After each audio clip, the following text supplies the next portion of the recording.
ಪಾದದ ಮಹಿಮೆಯನ್ನು ಅನೇಕ ವಿದ್ವಾಂಸರು ವಿವಿಧ ರೀತಿಯಲ್ಲಿ ವರ್ಣನೆ ಮಾಡಿದ್ದಾರೆ.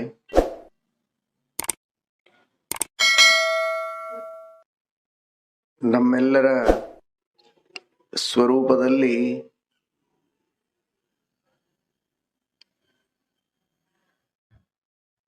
ಅನಾದಿ ಕಾಲದಿಂದಲೂ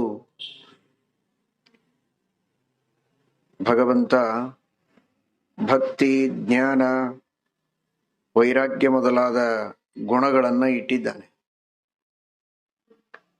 ಆದರೂ ನಮ್ಮ ಸುತ್ತ ಇರುವ ಆವರಣಗಳಿಂದ ಅವುಗಳೆಲ್ಲ ಆವೃತವಾಗಿ ಕೆಲಸಕ್ಕೆ ಬಾರದಂತೆ ಆಗಿವೆ. ಅವುಗಳ ಅಭಿವ್ಯಕ್ತಿಗೆ ನಾವು ಪ್ರಯತ್ನ ಮಾಡಬೇಕಾಗಿದೆ, ಸಾಧನೆ ಮಾಡಬೇಕಾಗಿದೆ. ಆವರಣಗಳೆಲ್ಲ ಕಳಚಿ ಹೋಗಬೇಕು. ನಮ್ಮ ಸ್ವರೂಪದಲ್ಲಿರುವ ಸದ್ಗುಣಗಳ ಅಭಿವ್ಯಕ್ತಿಯಾಗಬೇಕು. ಹಾಗಾದರೆ ಅದಕ್ಕೇನು ಮಾಡಬೇಕು ಅಂತ ಭಗವಂತನ ಪಾದದ ಉಗುರಿನ ಸ್ಪರ್ಶವಾದದ್ದಕ್ಕೆ ಬ್ರಹ್ಮಾಂಡದ 100 ಕೋಟಿ ಯೋಜನದ ಖರ್ಪರ ಒಡೆದು ಆಚೆಗಿರುವಂತಹ ಜಲತತ್ವ ಈಚೆಗೆ ಬಂದಾಗ ಅದೇ ಗಂಗೆಯಾಗಿ ಪ್ರಸಿದ್ಧವಾಯಿತು. ಎಲ್ಲರ ಪಾಪಗಳನ್ನು ಕಳೆಯುವ ಪಾವನ ಗಂಗೆ ಅಂತ ಹಗಲು ಎರಳು ನಾವು ಸ್ಮರಣೆ ಮಾಡ್ತೇವೆ. ನಾಮಸ್ಮರಣೆ ಮಾಡೋ ಮಾತ್ರದಿಂದಲೂ ನಮ್ಮ ಪಾಪಗಳ ಪರಿಹಾರವನ್ನ ಮಾಡುವಂತಹ ಒಂದು ಪವಿತ್ರವಾದ ಗಂಗೆ ನಮ್ಮೆಲ್ಲರ ಅಹೋಭಾಗ್ಯದಿಂದ ನಮಗೆ ಲಭಿಸಿದೆ. ಹಾಗೆ 100 ಕೋಟಿ ಯೋಜನದ ಆ ಬ್ರಹ್ಮಾಂಡದ ಕಟಾಹ ಖರ್ಪರ, ಬ್ರಹ್ಮಾಂಡ 50 ಕೋಟಿ ಯೋಜನವಾದರೆ ಅದರ 2 ಪಟ್ಟು ಅದರ ರಕ್ಷಣೆಗೆ ದೇವರು ಮಾಡಿದಂತಹ ಪೃಥ್ವಿ ತತ್ವದ ಆವರಣ. ಅಷ್ಟು ಘನಿಷ್ಠವಾದಂತಹ ಸಾಂದ್ರವಾದ ಆವರಣವನ್ನ ಭೇದನ ಮಾಡುವುದಕ್ಕೆ ದೇವರ ಉಗುರಿನ ತುದಿಯ ಸ್ಪರ್ಶ ಸಾಕಾಯಿತು. ಅದಕ್ಕಾಗಿಯೇ ವಾದಿರಾಜ ಶ್ರೀಪಾದಂಗಳವರು ತಾತ್ಪರ್ಯ ನಿರ್ಣಯದ ವ್ಯಾಖ್ಯಾನದಲ್ಲಿ ಮತ್ತೊಂದು ಪ್ರಸಂಗದಲ್ಲಿ ಹೇಳ್ತಾರೆ, ಶ್ರೀಕೃಷ್ಣ ಪರಮಾತ್ಮ ಮಥುರೆಗೆ ಹೋದಾಗ ಅಲ್ಲಿಯ ನಾಪಿತನನ್ನ ಕರೆಸಿಕೊಂಡು ತನ್ನ ಕೂದಲು, ಉಗುರು ಇವುಗಳನ್ನೆಲ್ಲ ತೆಗೆಸಿಕೊಂಡ ಅಂತ ಬರ್ತದೆ. ಇದು ಹೇಗೆ ಸಾಧ್ಯ ಅಂತ ವಾದಿರಾಜ ಶ್ರೀಪಾದಂಗಳವರು ಹೇಳ್ತಾರೆ. ಯಾವ ಪರಮಾತ್ಮನ ಉಗುರಿನ ಸ್ಪರ್ಶವಾದದ್ದಕ್ಕೆ ಬ್ರಹ್ಮಾಂಡದ ಕಟಾಹ ಭೇದನ ಆಯಿತು, ಅಂತಹ ಉಗುರನ್ನು ಒಂದು ನೇಲ್ ಕಟ್ಟರ್ ತೆಗೆದುಕೊಂಡು ನಖ ನಿಕೃಂತನ ಅದರಿಂದ ಒಬ್ಬ ನಾಪಿತ ತೆಗೀತಾನೆ ಎನ್ನುವುದು ಅಸಾಧ್ಯವಾದ ಮಾತು. ಹಾಗಾದರೆ ಕೇವಲ ಭಗವಂತ ತನ್ನ ಅಚಿಂತ್ಯವಾದ ಅದ್ಭುತವಾದ ಶಕ್ತಿ, ಸಚ್ಚಿದಾನಂದಾತ್ಮಕವಾದ ಶರೀರ, ಹೇಯೋಪಾದೇಯ ರಹಿತ, ಅದರಲ್ಲಿ ತ್ಯಾಜ್ಯವಾದ ವಸ್ತು ಕತ್ತರಿಸೋದು ಅಂತ ಯಾವುದು ಇಲ್ಲವೇ ಇಲ್ಲ. ಹಾಗಾದರೆ ಹೇಗೆ ಕೂರ್ಮ ಬೇಕು ಅಂದಾಗ ತನ್ನ ಕೈ ಕಾಲುಗಳನ್ನು ಹೊರಗೆ ಚಾಚುತ್ತದೆ, ತನ್ನ ಇಚ್ಛೆ ಬಂದಾಗ ಒಳಗೆ ತೆಗೆದುಕೊಳ್ಳುತ್ತದೆ, ಕೂರ್ಮೋಂಗಾನೀವ ಸರ್ವಶಃ. ಹಾಗೆ ದೇವರು ತನ್ನ ಕೂದಲನ್ನ, ಉಗುರನ್ನ ಚಾಚಬಹುದು, ಬೇಕು ಅಂದಾಗ ಸಂಕೋಚ ಮಾಡಬಹುದು. ತಾನು ತನ್ನ ಸಚ್ಚಿದಾನಂದಾತ್ಮಕವಾದ ಉಗುರನ್ನ ಒಳಗೆ ತೆಗೆದುಕೊಂಡು ಸಂಕೋಚ ಮಾಡಿಕೊಂಡಿರ್ತಾನೆ. ಕೃತ್ರಿಮವಾಗಿ ತಾತ್ಕಾಲಿಕವಾಗಿ ಪ್ರಾಕೃತವಾದ ಉಗುರನ್ನ ಸೃಷ್ಟಿ ಮಾಡಿ ಕೆಳಗೆ ಬಿದ್ದಂತೆ ಬೀಳಿಸಿದಂತೆ ತೋರಿಸ್ತಾನಷ್ಟೇ ಹೊರತು ಅವನ ಉಗುರನ್ನ ಬೀಳಿಸುವವರು ಯಾರು, ಬೀಳೋದು ಯಾಕೆ, ಅದು ತ್ಯಾಜ್ಯ ವಸ್ತುವೇ ಅಲ್ಲ ಎಂಬ ಮಾತನ್ನು ವ್ಯಾಖ್ಯಾನದಲ್ಲಿ ವಾದಿರಾಜ ಶ್ರೀಪಾದಂಗಳವರು ತಿಳಿಸಿಕೊಡುತ್ತಾರೆ. ಹೀಗಾಗಿ ಅಂತಹ ಭಗವಂತನ ಅದ್ಭುತವಾದ ಆ ಉಗುರಿದೆಯಲ್ಲ, ಆ ಉಗುರಿನ ಸ್ಪರ್ಶದಿಂದ ಪೃಥ್ವಿ ತತ್ವ ಒಡೆದು ಆಚೆಗಿರುವ ನೀರು ಹೊರಗೆ ಬಂತಲ್ಲ, ಅಂತಹ ಸಾಮರ್ಥ್ಯ ಇರುವ ಆ ಪರಮಾತ್ಮನ ಪಾದದ ಚಿಂತನವನ್ನ ನಾವು ಮಾಡಬೇಕು. ಯಾಕೆ ಪಾದದ ಚಿಂತನ ಮಾಡಬೇಕು ಅಂದ್ರೆ, ಪಾದದ ಚಿಂತನ ಮಾಡಿದರೆ ನಮಗಾಗುವ ಲಾಭ ಏನು ಅಂದ್ರೆ, ಆ ಪಾದದ ಸ್ಪರ್ಶ ನಮ್ಮ ಮನಸ್ಸಿಗಾಗತ್ತೆ. ಯಾಕಂದ್ರೆ ಮನಸ್ಸಿಗೆ ಪಾದ ಬರುತ್ತಲ್ಲ, ಚಿಂತನ ಮಾಡುವುದು ಅಂದ್ರೆ ಮನಸ್ಸಿನಲ್ಲಿ ಪಾದ ಬರ್ತದೆ. ಪಾದ ಬಂದ್ರೆ ಪಾದದ ಉಗುರು ಬರ್ತದೆ. ಆ ಪಾದದ ಉಗುರಿನ ಸ್ಪರ್ಶ ನಮ್ಮ ಮನಸ್ಸಿಗಾಗತ್ತೆ. ಹೀಗಾಗಿ ನಮ್ಮೆಲ್ಲರ ಮನಸ್ಸು ಅಂದ್ರೆ ಅದು ಲಿಂಗ ಶರೀರದೊಳಗೆ ಇರುತ್ತೆ. ಆ ಲಿಂಗ ಶರೀರ, ಮನಸ್ಸು ಇವುಗಳಿಗೆ ಪಾದದ ಸ್ಪರ್ಶವಾದರೆ ಅದರ ಆಚೆಗೆ ಇರುವಂತಹ ಆ ಲಿಂಗ ಶರೀರದ ಭೇದನವೇ ಆಗೋದು. ಭೇದನವಾದರೆ ಅದರ ಆಚೆಗೆ ಸ್ವರೂಪದಲ್ಲಿರುವ ಏನು ಭಕ್ತಿ ಇದೆ ಅದು ಹರಿದು ಈಚೆಗೆ ಬರ್ತದೆ. ಭಕ್ತಿ ಅಂದ್ರೆ ನೀರೇ. ಅಂಬುವದ ಅಗ್ರಹಣಾತ್ತು ನ ತಥಾತ್ವಂ ಅಂತ ಸೂತ್ರದಲ್ಲಿ ಭಕ್ತಿಯನ್ನ ಅದೇ ನೀರು ಎಂಬ ಶಬ್ದದಿಂದಲೇ ಹೇಳಿದ್ದಾರೆ. ಯಾಕೆಂದ್ರೆ ನೀರಿನಲ್ಲಿರುವ ಗುಣ ಸ್ನೇಹ. ಭಕ್ತಿ ಅಂದ್ರೆ ಸ್ನೇಹವೇ, ಬೇರೆ ಏನಲ್ಲ. ಮಹಾತ್ಮ್ಯ ಜ್ಞಾನಪೂರ್ವಸ್ತು ಸುದೃಢ ಸರ್ವತೋಧಿಕ ಸ್ನೇಹೋ ಭಕ್ತಿ ರೀತಿ ಪ್ರೋಕ್ತ. ಆ ಸ್ನೇಹ ಬೇರೆ, ಈ ಸ್ನೇಹ ಬೇರೆ. ನಿಜ, ಶಬ್ದ ಸಾಮ್ಯ ಇದೆ. ನೀರಿನೊಳಗಿರುವ ಗುಣವೂ ಸ್ನೇಹವೇ, ಭಕ್ತಿ ಅಂದ್ರೆ ಸ್ನೇಹವೇ. ಹೀಗಾಗಿ ನೀರಿಗೂ ಭಕ್ತಿಗೂ ಈ ಅರ್ಥದೊಳಗೆ ಸಾಮ್ಯವಿದೆ. ಅಲ್ಲಿ ಬ್ರಹ್ಮಾಂಡದ ಕಟಾಹ ಒಡೆದು ಆಚೆಗಿರುವ ನೀರು ಈಚೆಗೆ ಬಂದಂತೆ ಇಲ್ಲಿ ನಮ್ಮ ಲಿಂಗ ದೇಹ, ಅದರಲ್ಲಿರುವಂತಹ ಕಾಮಾದಿ ದೋಷಗಳು, ಇವುಗಳೆಲ್ಲ ಆ ಪರಮಾತ್ಮನ ಪಾದದ ಉಗುರಿನ ಸ್ಪರ್ಶವಾಗಿ ಸೀಳಿ ಹೋಗಿ ಆ ಸ್ವರೂಪದೊಳಗೆ ಇರುವ ಅನಾದಿ ಕಾಲದ ಏನು ಸದ್ಗುಣಗಳಿವೆ, ಭಕ್ತಿ, ಜ್ಞಾನ, ಆನಂದಾದಿ ಸದ್ಗುಣಗಳು, ಅವುಗಳೆಲ್ಲ ಹರಿದು ಈಚೆಗೆ ಬರಲಿ. ನಮ್ಮ ಲಾಭಕ್ಕೆ ಅವುಗಳೆಲ್ಲ ಆಗಲಿ ಎನ್ನುವುದಕ್ಕೋಸ್ಕರ ನಾವು ಭಗವಂತನ ಪಾದದ ಧ್ಯಾನವನ್ನು ಮಾಡಬೇಕು ಅಂತ ನಾವು ಅರ್ಥ ಮಾಡಿಕೊಳ್ಳಬಹುದು. ಭಗವಂತ ತನ್ನ ಪಾದದಿಂದ ಕಟಾಹ ಭೇದನ ಮಾಡಿ ಗಂಗೆಯನ್ನು ಹರಿಸಿದ ಅಂತನ್ನೋದು ಈ ತರಹದ ಒಂದು ಸಾಂಕೇತಿಕವಾದ ಅರ್ಥವನ್ನು ನಮಗೆ ತಿಳಿಸಿಕೊಡುತ್ತೆ. ಪರಮಾತ್ಮ ತನ್ನ ಪಾದವನ್ನು ಗಯಾಸುರನ ಮೇಲೆ ಇಟ್ಟ.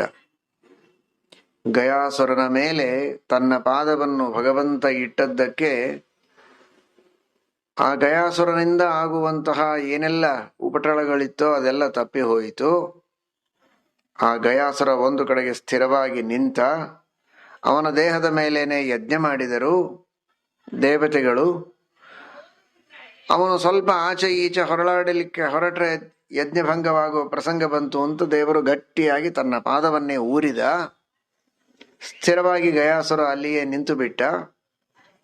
ಆ ಪಾದದ ಚಿಹ್ನದ ಮೇಲೆ ಪಿಂಡ ಪ್ರದಾನ ಮಾಡಿದರೆ ಪಿತೃಗಳ ಉದ್ಧಾರವಾಗತ್ತೆ ಎಂಬುದಾಗಿ ಶಾಸ್ತ್ರ ಹೇಳುತ್ತದೆ. ತಮ್ಮ ತಮ್ಮ ಮನೆಯಲ್ಲಿ ಪಿಂಡ ಪ್ರದಾನ ಮಾಡುವಾಗಲೂ ಗಯಾ ವಿಷ್ಣುಪಾದದ ಸ್ಮರಣವನ್ನ ಮಾಡುತ್ತಾರೆ. ಅಷ್ಟರಿಂದಲೂ ಪಿತೃಗಳಿಗೆ ಮುಕ್ತಿ ಆಗ್ತದೆ ಅಂತ. ಇನ್ನು ಸಾಕ್ಷಾತ್ ಗಯಾ ಕ್ಷೇತ್ರಕ್ಕೆ ಯಾತ್ರೆಯನ್ನು ಮಾಡಿ ಶಾಸ್ತ್ರೋಕ್ತವಾದ ರೀತಿಯಲ್ಲಿ ಭಕ್ತಿಯಿಂದ ಪಿತೃಗಳ ಮುಕ್ತಿಯನ್ನ ಪ್ರಾರ್ಥಿಸಿ ಆ ಗಯಾ ವಿಷ್ಣುಪಾದದ ಮೇಲೆ ಪಿಂಡ ಪ್ರದಾನ ಮಾಡಿದರೆ ಪಿತೃಗಳ ಉದ್ಧಾರವಾಗ್ತದೆ. ಇವನು ಪಿತೃಗಳ ಋಣದಿಂದ ಮುಕ್ತನಾಗ್ತಾನೆ ಅಂತ ಪುರಾಣಗಳಲ್ಲಿ ನಾವು ಕೇಳುತ್ತೇವೆ. ಸಂಪ್ರದಾಯವೂ ಇದೆ, ಇವತ್ತಿಗೂ ಅದು ನಡೆದು ಬಂದಿದೆ. ಹಾಗಾದರೆ ನಾವು ಭಗವಂತನ ಪಾದವನ್ನು ನಮ್ಮ ಮನಸ್ಸಿನಲ್ಲಿ ಧ್ಯಾನ ಮಾಡಿದರೆ ಏನು ಲಾಭವಾಗತ್ತೆ ಅಂತ ವಿಚಾರ ಮಾಡಿ. ಒಂದು ಗಂಗೆ ಹರಿದು ಬರ್ತಾಳೆ ನಮ್ಮ ಮನಸ್ಸಿಗೇನೆ, ಜ್ಞಾನ ಗಂಗೆ, ಭಕ್ತಿ ಗಂಗೆ ಹರಿದು ಬರ್ತಾಳೆ ಅಂತಾದರೆ, ಇನ್ನೊಂದು ಆ ವಿಷ್ಣುಪಾದದ ಚಿಹ್ನ ಇರುವಂತಹ ಗಯಾ ಕ್ಷೇತ್ರದಲ್ಲಿರುವ ಶಿಲೆಯ ಮೇಲೆ ಪಿತೃಗಳ ಪಿಂಡ ಪ್ರದಾನ ಮಾಡಿದರೆ ಪಿತೃಗಳ ಉದ್ಧಾರವಾದರೆ, ಆ ಭಗವಂತನ ಪಾದಗಳನ್ನು ನಮ್ಮ ಹೃದಯದಲ್ಲಿಯೇ ಧ್ಯಾನ ಮಾಡಿದರೆ ವಿಷ್ಣು ಪಾದ ನಮ್ಮ ಹೃದಯದೊಳಗೆ ಬಂತು. ಹೃದಯದೊಳಗೆ ವಿಷ್ಣುಪಾದ ಬಂದರೆ ನಮ್ಮ ಹೃದಯವೇ ಗಯಾ ಕ್ಷೇತ್ರವಾಯಿತು. ಹೀಗಾಗಿ ಇವನು ಎಲ್ಲಿ ಕುಳಿತಿದ್ದಾನೆ ಅಲ್ಲಿಯೇ ಮನಸ್ಸಿನಲ್ಲಿ ಇವನ ಪಿತೃಪಿತಾಮಹಾದಿಗಳ ಸ್ಮರಣೆ ಮಾಡಿದರೆ, ಯಾವ ಮನಸ್ಸಿನಲ್ಲಿ ವಿಷ್ಣುಪಾದ ಇದೆ ಆ ಮನಸ್ಸಿನಿಂದ ಇವನು ಪಿತೃಪಿತಾಮಹಾದಿಗಳ ಚಿಂತನ ಮಾಡಿದರೂ ಸಾಕು, ಪಿತೃಪಿತಾಮಹಾದಿಗಳ ಉದ್ಧಾರವಾಗುತ್ತೆ. ಗಯಾ ಕ್ಷೇತ್ರದ ವಿಷ್ಣುಪಾದದ ಮೇಲೆ ಪಿತೃಗಳ ಪಿಂಡ ಪ್ರದಾನ ಮಾಡಿದರೆ ಏನು ಪುಣ್ಯವೋ ಅದು ಇವನ ಮನಸ್ಸಿನೊಳಗೆ ವಿಷ್ಣುಪಾದವನ್ನಿಟ್ಟುಕೊಂಡು ಅದೇ ಮನಸ್ಸಿನಿಂದ ಪಿತೃಗಳ ಸ್ಮರಣ ಸಾಧನವಾದದ್ದು ಮನಸ್ಸೇ. ಹೀಗಾಗಿ ಅದೇ ಮನಸ್ಸಿನಿಂದ ಇವನು ಪಿತೃಪಿತಾಮಹಾದಿಗಳ ಸ್ಮರಣೆ ಮಾಡಿ, ನಿತ್ಯದಲ್ಲಿ ಸ್ಮರಣೆ ಮಾಡ್ತಾನಲ್ಲ, ಬ್ರಹ್ಮಯಜ್ಞ ಮಾಡುವಾಗಲೂ ಸ್ಮರಣೆ ಮಾಡ್ತಾನೆ, ಅಥವಾ ಬೆಳಗ್ಗೆ ಎದ್ದು ಪ್ರಾತಃಸ್ಮರಣೀಯರು ಅಂತ ತಮ್ಮ ಪಿತೃಪಿತಾಮಹಾದಿಗಳ ಸ್ಮರಣೆಯನ್ನು ಮಾಡ್ತಾನೆ. ಅಷ್ಟು ಮಾಡಿದರೂ ಅವರ ಉದ್ಧಾರವಾಗ್ತದೆ. ಏನು ನಾವು ಸ್ಮರಣೆ ಮಾಡಿದರೆ ಅವರು ಉದ್ಧಾರ ಯಾಕಾಗಬೇಕು ಅಂದರೆ, ಯಾವ ಮನಸ್ಸಿನಿಂದ ನೀನು ವಿಷ್ಣುಪಾದದ ಸ್ಮರಣೆ ಮಾಡಿದ್ದೀಯೋ ಅದೇ ಮನಸ್ಸಿನಿಂದ ಅವರ ಸ್ಮರಣೆ ಮಾಡಿದರೆ ಉದ್ಧಾರ ಆಗ್ತದೆ. ನಿಮ್ಮ ಮನಸ್ಸಿನಲ್ಲಿ ಬರೀ ಲೌಕಿಕವಾದ ಹರಟೆ, ಲೌಕಿಕವಾದ ಚಿಂತನೆ, ಬೇರೆ ಬೇರೆ ಯಾವ್ಯಾವುದೋ ವಿಚಾರಗಳನ್ನು ಮಾಡ್ತಾ ಆ ಮನಸ್ಸಿನಿಂದ ಪಿತೃಪಿತಾಮಹಾದಿಗಳ ಸ್ಮರಣೆ ಮಾಡಿದರೆ ಅವರ ಉದ್ಧಾರ ಆಗೋದಿಲ್ಲ. ವಿಷ್ಣುಪಾದದ ಸ್ಮರಣೆ ಮನಸ್ಸಿನಲ್ಲಿ ಬರಬೇಕು. ಅಂತಹ ಮನಸ್ಸಿನಿಂದ ಪಿತೃಗಳ ಸ್ಮರಣೆ ಮಾಡಿ ಅವರ ಉದ್ಧಾರವನ್ನ ನೀವು ಬಯಸಬಹುದು ಅಂತ. ಮತ್ತೊಂದು ಕೆಲಸ ಮಾಡಿದ್ದೇನು ದೇವರು ತನ್ನ ಪಾದಗಳಿಂದ, ಭಗವಂತ ತನ್ನ ಇದೀಗ ಕೇಳಿದಿರಲ್ಲ, ಪದದಿ ಪಾಷಾಣ ಪೆಣ್ಣ ಮಾಡಿದವಗೆ ಏನಾಶ್ಚರ್ಯವೋ ಹನುಮ ನೀನಲ್ಲದೆ. ಹಾಗೆ ಪರಮಾತ್ಮ ತನ್ನ ಪಾದಸ್ಪರ್ಶದಿಂದ, ಶ್ರೀಮದಾಚಾರ್ಯರು ಹೇಳಿದ್ದು ತನ್ನ ದರ್ಶನದಿಂದ ಅಂತ, ಸ್ವದರ್ಶನಾನ್ ಅನುಷತಾಂ ಉಪೇತಾಂ ಸುಯೋಜಯಾಮಾಸ ಸಗೌತಮೇನ. ಸತ್ಯಧರ್ಮ ತೀರ್ಥರು ಅನೇಕ ಪಕ್ಷಗಳನ್ನು ಹೇಳಿದ್ದಾರೆ. ಪುರಾಣಾಂತರಗಳಿಗೆ ಅನುಗುಣವಾಗಿ ದರ್ಶನವನ್ನೇ ಒಂದು ಪಾದಸ್ಪರ್ಶ ಅಂತೂ ವ್ಯಾಖ್ಯಾನ ಮಾಡಿದ್ದಾರೆ. ಆಲಿಂಗನ ಇದು ಪೂರ್ಣ ಸ್ಪರ್ಶ, ಕೇವಲ ಕೈ ಕಲುಕಿದರೆ ಅದು ಅರ್ಧ ಸ್ಪರ್ಶ. ದರ್ಶನ ಇದು ಪಾದಸ್ಪರ್ಶ ಅಂದ್ರೆ ಕಾಲು ಸ್ಪರ್ಶ ಅಂತ ಆ ಅರ್ಥದೊಳಗೆ ತೆಗೆದುಕೊಂಡಿದ್ದಾರೆ. ದರ್ಶನ, ಹಸ್ತಲಾಘವ, ಆಲಿಂಗನ ಎಲ್ಲ ಆದ್ರೆ ಇದು ಪೂರ್ಣ ಸ್ಪರ್ಶವಂತೆ. ಬರೀ ಆಲಿಂಗನ, ಬರೀ ಹಸ್ತಲಾಘವ ಅದು ಅರ್ಧ ಸ್ಪರ್ಶ. ದರ್ಶನ ಮಾತ್ರ ಆದ್ರೆ ಪಾದಸ್ಪರ್ಶ. ಹೀಗಾಗಿ ಪಾದಸ್ಪರ್ಶ ಅಂತನ್ನುವ ಪುರಾಣ ವಾಕ್ಯಗಳಿಗೂ ಸ್ವದರ್ಶನಾಥಂತನ್ನುವ ಶ್ರೀಮದಾಚಾರ್ಯರ ಮಾತಿಗೂ ವಿರೋಧ ಇಲ್ಲ ಅಂತ. ಅಥವಾ ಪಾದಸ್ಪರ್ಶ ಮಾಡುವಾಗ ದರ್ಶನವನ್ನೂ ಮಾಡಿ ಪಾದದಿಂದಲೂ ಸ್ಪರ್ಶ ಮಾಡಿದ್ದಾನೆ. ಒಂದನ್ನು ಶ್ರೀಮದಾಚಾರ್ಯರು ಹೇಳಿದ್ದಾರೆ, ಅನುಕ್ತಿ ಇದು ದೋಷ ಅಲ್ಲ, ವೇದವ್ಯಾಸ ದೇವರು ಪುರಾಣದಲ್ಲಿ ಹೇಳಿದ ಪಾದಸ್ಪರ್ಶವನ್ನು ಇಟ್ಟುಕೊಳ್ಳುವುದಕ್ಕೆ ಅಡ್ಡಿ ಇಲ್ಲ ಅಂತ ಸತ್ಯಧರ್ಮ ತೀರ್ಥರು ತಾತ್ಪರ್ಯ ನಿರ್ಣಯದ ವ್ಯಾಖ್ಯಾನದಲ್ಲಿ ತಿಳಿಸಿಕೊಟ್ಟಿದ್ದಾರೆ. ನಮಗೆ ಉಪಲಬ್ಧವಾಗೋದೇ ಚತುರ್ಥಾಧ್ಯಾಯದ ಸತ್ಯಧರ್ಮ ತೀರ್ಥರ ವ್ಯಾಖ್ಯಾನ. ಸಮಗ್ರ ತಾತ್ಪರ್ಯ ನಿರ್ಣಯದ ವ್ಯಾಖ್ಯಾನ ಇನ್ನೂ ಉಪಲಬ್ಧವಾಗಿಲ್ಲ. ಅಲ್ಲಿ ತಿಳಿಸಿದ ರೀತಿಯೊಳಗೆ ಪರಮಾತ್ಮ ತನ್ನ ಪಾದದ ಸ್ಪರ್ಶದಿಂದ ಕಲ್ಲಿನಂತೆ ಇರುವ ಅಹಲ್ಯೆಯನ್ನು ಉದ್ಧಾರ ಮಾಡಿ ಅವಳಿಗೆ ಒಂದು ವಿಶಿಷ್ಟವಾದ ಚೈತನ್ಯವನ್ನ ನೀಡಿದ್ದಾನೆ ಅಂತ ನಾವು ತಿಳಿಯಬಹುದು. ಚೈತನ್ಯ ಇದ್ದೇ ಇತ್ತು, ಅವಳು ಜೀವ ಸ್ವರೂಪವೇ ಚೈತನ್ಯ. ಆದರೆ ಅದಕ್ಕೆ ಒಂದು ವಿಶೇಷವಾದ ಅಭಿವ್ಯಕ್ತಿಯನ್ನು ಭಗವಂತ ಕೊಟ್ಟ. ಈ ಅರ್ಥದೊಳಗೂ ನಿತ್ಯೋ ನಿತ್ಯಾನಾಂ ಚೇತನಶ್ಚೇತನಾನಾಂ ಅನ್ನುವುದಕ್ಕೆ ನಾವು ಅರ್ಥ ಮಾಡಿಕೊಳ್ಳಬಹುದು. ಚೇತನಳೇ ಅವಳು, ಆದರೂ ಚೇತನಾನಾಂ ಚೇತನಃ, ಆ ಚೇತನರ ಚೈತನ್ಯ ಇದು ಅನಭಿವ್ಯಕ್ತವಾದಾಗ ಅದಕ್ಕೆ ಚೈತನ್ಯದ ಅಭಿವ್ಯಕ್ತಿಯಾಗುವಂತೆ ಮಾಡಿದಂತಹ ಸ್ವಾಮಿ ಭಗವಂತ ತನ್ನ ಪಾದದಿಂದ. ಹಾಗಾದರೆ ಅಂತಹ ಪರಮಾತ್ಮನ ಪಾದದ ಧ್ಯಾನವನ್ನ ನಾವು ಮಾಡಿದರೆ ನಮಗೂ ಭಗವಂತನ ಪಾದಸ್ಪರ್ಶವಾದಂತೆ ಆಯಿತು. ಪಾದಸ್ಪರ್ಶವಾದರೆ ಭಕ್ತಿಯಿಂದ ಧ್ಯಾನ ಮಾಡಿದರೆ ಪಾದಸ್ಪರ್ಶ ಮಾಡಿದಷ್ಟೇ ಅನುಗ್ರಹವನ್ನು ದೇವರು ಮಾಡ್ತಾನೆ. ವೆಂಕಟೇಶ ದೇವರ ಹತ್ರ ಹೋಗಿ, ಅಯ್ಯೋ ನಮ್ಮ ಹತ್ತಿರನೇ ಬಿಡೋದಿಲ್ಲ, ಮುಟ್ಸೋದಂತೂ ದೂರ ಉಡಿತು, ಹತ್ರ ಬಿಡೋದಿಲ್ಲ, ಅಲ್ಲೆಲ್ಲೋ ಜಯ ವಿಜಯರಿಂದ ತಳ್ಳಿ ಕಳಿಸಿ ಬಿಡ್ತಾರಲ್ಲ, ಏನು ಮಾಡೋದು, ದೇವರ ಪಾದಸ್ಪರ್ಶ ಮಾಡುವ ಭಾಗ್ಯ ಇಲ್ಲ ಅಂತ ದುಃಖವಾಗತ್ತೆ ನಿಜ. ಆದರೆ ಸಂತೋಷವನ್ನು ಪಡಬೇಕು. ಯಾಕೆ ಅಂದರೆ ಇದೀಗ ಕೇಳಿದಿರಲ್ಲ, ಆದಿತ್ಯ ಪುರಾಣ ಅಂತರ್ಗತ ವೆಂಕಟೇಶ ಮಹಾತ್ಮದಲ್ಲಿ ಹೇಳಿದ ಆ ವೆಂಕಟೇಶ ದೇವರ ಪಾದದ ವರ್ಣನೆ, ಅದನ್ನು ಮನಸ್ಸಿನಲ್ಲಿ ಇಟ್ಟುಕೊಂಡು ಪಾದದ ಚಿಂತನವನ್ನ ಮನಸ್ಸಿನಲ್ಲಿ ಮಾಡಿದರೆ ಕೇವಲ ಕೈಗೇಕೆ, ನಮ್ಮ ಮನಸ್ಸಿನ ಒಳಗೆ ದೇವರ ಪಾದ ಬಂದಾಗಾಯ್ತು. ದೇವರ ಗರ್ಭಗುಡಿಯಲ್ಲಿ ನಾವು ಹೋಗೋದಿಲ್ಲ ಅನ್ನುವ ದುಃಖ ಬೇಡ, ನಮ್ಮ ಗರ್ಭಗುಡಿಯಲ್ಲಿ ದೇವರು ಬಂದುಬಿಟ್ಟ. ನಮ್ಮ ಮನಸ್ಸು ಇದು ಈ ವ್ಯಕ್ತಿಯ ಒಂದು ಗರ್ಭಗುಡಿ ಇದ್ದ ಹಾಗೆ. ಈ ದೇಹವೇ ದೇವಾಲಯ ಅಂತ ಇಟ್ಕೊಂಡ್ರೆ ಅದರ ಗರ್ಭಗೃಹ, ಸ್ಯಾಂಕ್ಟಮ್ ಸ್ಯಾಂಕ್ಟೋರಿಯಂ, ಅದೇ ಮನಸ್ಸು. ಆ ಮನಸ್ಸಿನೊಳಗೆ ಭಗವಂತನ ಪಾದ ಬಂದರೆ ಅದೆಂತಹ ಭಾಗ್ಯ. ಹಾಗಾದರೆ ಅದರಿಂದ ಆಗೋದೇನು ಅಂದರೆ ನಾವು ಕಲ್ಲಿನಂತೆ ಇದ್ದೇವೆ. ಕಲ್ಲಿನಂತೆ ಇರುವ ಅಹಲ್ಯೆಯನ್ನು ಭಗವಂತ ಉತ್ತಮ ಚೈತನ್ಯ ಪೂರ್ಣಳನ್ನಾಗಿ ಮಾಡಿದಂತೆ ಕಲ್ಲಿನಂತೆ ನಾವಿದ್ದೇವೆ ಅನೇಕ ಅರ್ಥದಲ್ಲಿ. ಒಂದು, ತಿಳುವಳಿಕೆ ಇಲ್ಲ, ಏನು ಕಲ್ಲಿದ್ದಾಗಿದ್ದೆ ಅಂತ ಬೈತಾರೆ ಅಲ್ವಾ? ಹಾಗಾದ್ರೆ ಕಲ್ಲಿದ್ದಾಗಿದ್ದಿ ಅಂತ ಇವತ್ತಿನ ಕಾಲದಲ್ಲಿ ಬೈಯೋದು ಕಡಿಮೆ ಆಗಿದೆ. ಯಾಕಂದ್ರೆ ಬೈದ ತಕ್ಷಣ ಕೇಸ್ ಆಗ್ಬೋದು ಕೋರ್ಟ್ ಒಳಗೆ. ಹೀಗಾಗಿ ಬೈಯೋ ಹಾಗಿಲ್ಲ, ಹೊಡೆಯೋ ಹಾಗಿಲ್ಲ, ಏನು ಮಾಡೋ ಹಾಗಿಲ್ಲ. ಬೈದ್ರೆ ಡಿಫೆಮೇಷನ್ ಕೇಸು, ಹೊಡಿಲಿಕ್ಕೆ ಹೋದ್ರೆ ಅಟೆಂಪ್ಟ್ ಟು ಮರ್ಡರ್. ಗೋವಿಂದ. ಮಕ್ಕಳಿಗೆ, ಶಿಷ್ಯರಿಗೆ ಬೈಯೋ ಹಾಗಿಲ್ಲ, ಹೊಡೆಯೋ ಹಾಗಿಲ್ಲ, ಇವತ್ತಿನ ಕಾನೂನು. ಆದರೆ ಶಾಸ್ತ್ರದ ಪ್ರಕಾರ ತಪ್ಪು ಮಾಡಿದಾಗ ಬೈಬೇಕು. ಬೈತಾ ಇದ್ರು, ಏನು ಕಲ್ಲಿದ್ದಾಗಿದ್ದೆ ಅಂತ. ಭಾಗವತ ಬೈತಿದೆ, ತದಶ್ಮಸಾರಂ ಹೃದಯಂಬತೇದಂ. ಪರಮಾತ್ಮನ ನಾಮಗಳ ಉಚ್ಚಾರಣೆ ಮಾಡದಿದ್ದರೆ, ಭಗವಂತನ ಚಿಂತನ ಮಾಡದೇ ಇದ್ರೆ ಕಲ್ಲಿನ ಹೃದಯ ಅಂತ. ಹಾಗಾದ್ರೆ ನಮ್ಮ ಹೃದಯ, ನಮ್ಮ ಮನಸ್ಸು ಕಲ್ಲಿನಂತೆ ಆಗಿದೆ.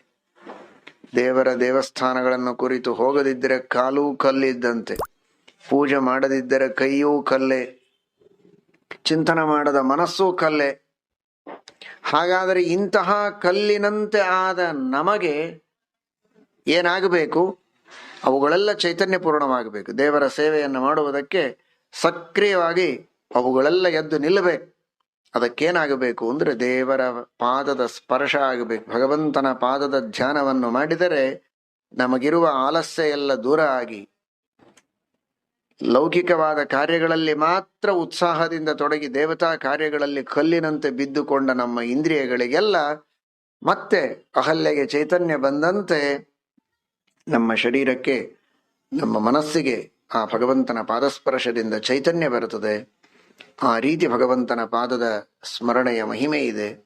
ಹಾಗೆ ದೇವರು ನಮಗೆ ಅನುಗ್ರಹವನ್ನು ಮಾಡಲಿ ಅಂತ ದೇವರಲ್ಲಿ ಪ್ರಾರ್ಥನೆಯನ್ನ ಮಾಡೋಣ. ಹೀಗೆ ಭಗವಂತ ತನ್ನ ಪಾದದಿಂದ ಅನುಗ್ರಹ ಮಾಡಿದ್ದು ಒಬ್ಬರಿಗೇನೆ, ಇಬ್ಬರಿಗೇನೆ ಅಲ್ಲ, ಅನಂತ ಜನರಿಗೆ ಭಗವಂತ ಮಾಡಿದ್ದು ಅನುಗ್ರಹ ಇದೆ. ಅದರ ಲಾಭವನ್ನ ಯಥಾಶಕ್ತಿ ನಾವು ಪಡೆದುಕೊಳ್ಳುವುದಕ್ಕೆ ಸಾಧ್ಯ ಇದೆ ಎನ್ನುವುದಕ್ಕೋಸ್ಕರನೇ ಶ್ರೀಮಠ್ ಟೀಕಾಕೃತ್ಪಾದರು ಯತ್ ಪದಂ ವೇದ ಸಂವೇದ್ಯಂ ಕಟಾಕ್ಷೇಣಾಪಿ ವೀಕ್ಷಿತುಂ ನ ಕ್ಷಮಂತೆ ವಿಮತಯಸ್ತಮುಪಾಸೆ ಶ್ರೇಯಃ ಪತಿಂ ಅಂದ್ರು.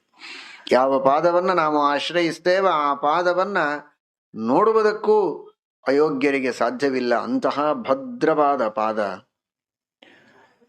ಆ ಪರಮಾತ್ಮನ ಪಾದವನ್ನ ಆಶ್ರಯಿಸಿದರೆ ಯಾವ ತರಹದ ಸರ್ಪದ ಭಯವೂ ನಮಗಿಲ್ಲ. ಕುಪಿತಾ ಹಿ ಫಣಚ್ಛಾಯ ಸಮೀಕೃತ್ಯಾಪರಂ ಸುಖಂ ಸೇವಂತೆ ಯತ್ಪದಂ ಧೀರಾಹ ತಂ ಭಜೆ ವಲ್ಲಭಂ ಶ್ರಿಯ. ಈ ಸಂಸಾರಿಕ ಸುಖ ಹಾವಿನ ಹೆಡೆಯ ನೆರಳಿನ ಸುಖ. ಯಾವಾಗ ಹಾವು ಕುಪಿತವಾಗಿ ಹೊಡೆದು ನಮ್ಮ ಪ್ರಾಣಹೀರತ್ವ ಗೊತ್ತಿಲ್ಲ, ಹಾಗೆ ಈ ಸಂಸಾರಿಕ ಸುಖವೂ ಕೂಡ ತಾತ್ಕಾಲಿಕವಾದದ್ದು, ಶಾಶ್ವತವಲ್ಲ. ಇದರಿಂದ ಭಯವೇ ಇದೆ. ದೇವರ ಪಾದವನ್ನ ಆಶ್ರಯಿಸಿದರೆ ನಿಜವಾದ ಸುಖ ಅಂತ ಶ್ರೀಮದಾಚಾರ್ಯ ಟೀಕಾಕೃತ್ಪಾದರು ತಿಳಿಸಿಕೊಟ್ಟಿದ್ದಾರೆ. ಕೊನೆಯದಾಗಿ ಹೇಳ್ತಾರೆ, ಯದೀಯ ಚರಣಾಂಭೋಜಚ್ಛಾಯಾಮಾಶ್ರಿತ್ಯ ನಿರ್ವೃತಾಃ ನಂದಂತಿ ಸತತಂ ಮುಕ್ತಾಃ ಸಂಶ್ರಯೇತಂ ಶ್ರೇಯಃಪತಿಂ. ಪರಮಾತ್ಮನ ಪಾದದ ಛಾಯೆಯನ್ನ ಆಶ್ರಯಿಸಿದರೆ ಈ ಕರ್ಮ ಬಂಧನದಿಂದಲೂ ದೇಹದಿಂದಲೂ ಮುಕ್ತರಾಗಿ ಅರ್ಚಿರಾದಿ ಮಾರ್ಗದಲ್ಲಿ ನಿರ್ವೃತಿಯನ್ನ, ಆನಂದವನ್ನ ಅನುಭವಿಸ್ತಾ ಕೊನೆಗೆ ನಂದಂತಿ ಸ್ವರೂಪಾನಂದಾವಿರ್ಭಾವವನ್ನ ಮೋಕ್ಷದಲ್ಲಿ ಹೊಂದಿ ಅನಂತ ಕಾಲದವರೆಗೆ ಸುಖವನ್ನು ಅನುಭವಿಸುವುದಕ್ಕೆ ಸಾಧ್ಯ ಇದೆ. ಅಂತಹ ಪರಮಾತ್ಮನ ಪಾದದ ಧ್ಯಾನವನ್ನ ಮಾಡೋಣ. ಹೃತ್ತಮ ಶಮನೆ ಅರಕ್ಕಾಭಂ ಶ್ರೀಪತೆ ಪಾದ ಪಂಕಜಂ. ಅಂತಹ ಧ್ವಜ ವಜ್ರಾಂಕುಶ ಪದ್ಮ ಚಿಹ್ನಿತವಾದ ಭಗವಂತನ ಪಾದಗಳ ಚಿಂತನ ನಮ್ಮ ಮನಸ್ಸಿಗೆ ಬರುವಂತೆ ಶ್ರೀಮದಾಚಾರ್ಯರು, ಟೀಕಾಕೃತ್ಪಾದರು, ಎಲ್ಲ ಮಹನೀಯರು, ಗುರುಗಳು ನಮಗೆ ಅನುಗ್ರಹ ಮಾಡಲಿ ಎಂಬುದಾಗಿ ಪ್ರಾರ್ಥನೆಯನ್ನು ಮಾಡೋಣ. ಶ್ರೀಕೃಷ್ಣಾರ್ಪಣಮಸ್ತು.